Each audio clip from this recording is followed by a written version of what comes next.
வணக்கம். இது நியூஸ் 24 தமிழ். நான் உங்கள் தொகுப்பாளர். இப்போது முக்கிய செய்திகள்.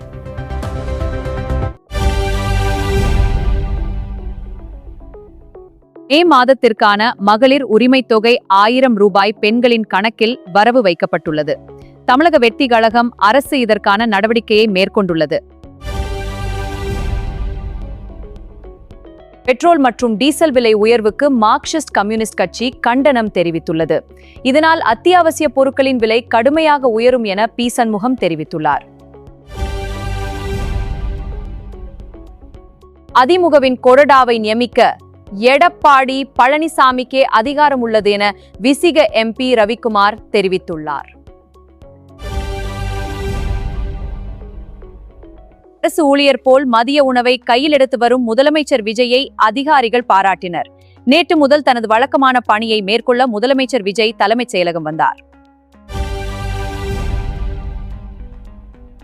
இலங்கை குடியுரிமை பெற்ற ஒரு தம்பதி திருவாடானை தொகுதியில் வாக்களித்த சம்பவம் பெரும் அம்பலமாகியுள்ளது.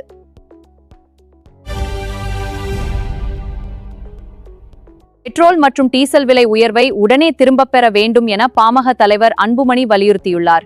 இதனால் அத்தியாவசிய பொருட்களின் விலை கணிசமாக உயரும் என அவர் தெரிவித்துள்ளார்.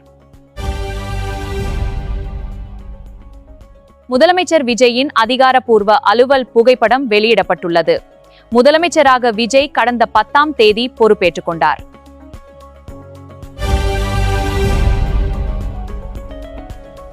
சென்னையில் தங்க நகை மதிப்பீட்டாளர் பயிற்சி வரும் மே மாதம் 18ஆம் தேதி முதல் 22ஆம் தேதி வரை 5 நாட்கள் நடைபெற உள்ளது.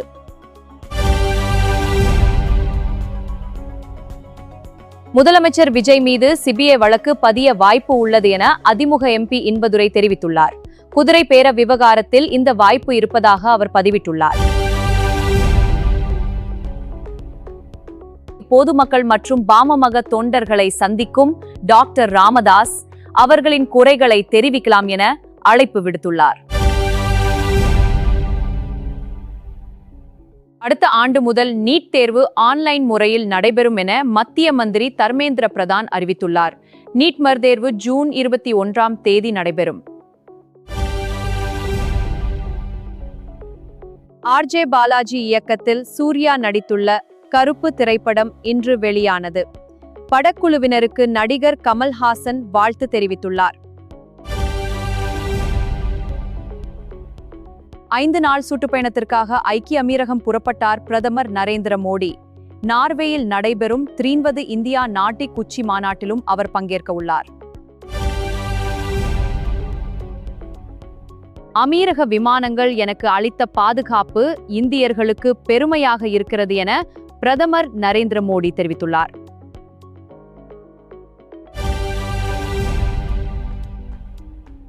ஒப்பந்தத்தை ஏற்காவிட்டால் ஈரான் அழிக்கப்படும் என அமெரிக்க அதிபர் ட்ரம்ப் மீண்டும் கடுமையான எச்சரிக்கை விடுத்துள்ளார்.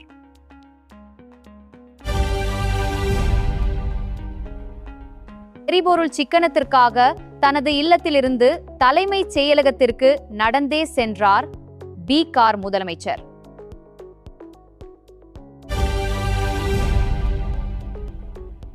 காங்கோவில் எபோலா வைரஸ் தீவிரமாக பரவி வருகிறது.